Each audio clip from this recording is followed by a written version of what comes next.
Тексе Россияда ирчеткан харлық десан чөрімге бүл хакас жерінің екі өмізі қозылған. Олар төрткін арызына асқыз пазағбын пілтер аймақтарындағы стенс ветеранарына, тылда тоғынғанарға, пазача баларына полс берігі керек болғанар.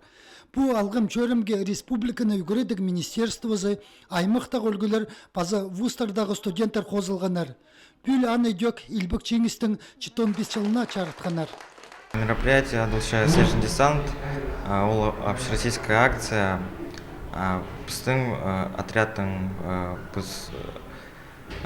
постағы поездка, бұл жылда. Қысқы вишня адылшықын үмі пүйір пілтері алда паза томыжықтар ал жөбінді тоғынған. Оларының программасында тыл ветеранарының чапаларының тоғазып, хаттық жылырдың арчоқтар пазып алары болған. Керек болса и барызында қайыныбзар ұлығыларының сұрын ұстарын толдырыр бөгін тұрғызылған. Читерге пучөрімді үгірінжілерінің үмелері қозылғанар.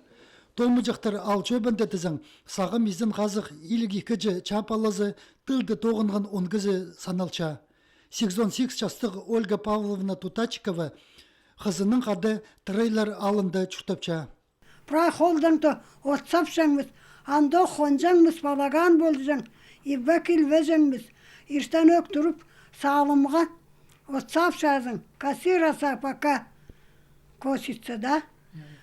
Пути өлбос баржаңыз сағылымға, анан келіп позавтракаем и оттырбиға қолдан оқтырып өзіңіз. Аттық сапсаңнар ашық сейрін. Ағыз аразын қолдан сапсаңыз. Мындық оңдайның Ольга Павловнаға чат ұзындағы сондағы қатығы чалырды прай тоқыстырына толдырырға келіскен. Бұғыларының қыры тарчың, тайғы да ағыз пилеті жың, мұл қадырып үнік сағырын ник тоғыз тіп санажың. Чаматыр тоғыз үшін Ольга Павловнаға қазна сыйын аларға келіспен. Пастық болған тұғын чағынары аны танықтырға ұйыдып шыңнар. Амғыл гүлер ол жетпесті түзедіп, стеніс ветеранын болғаны сай арлерға күстөнчелер.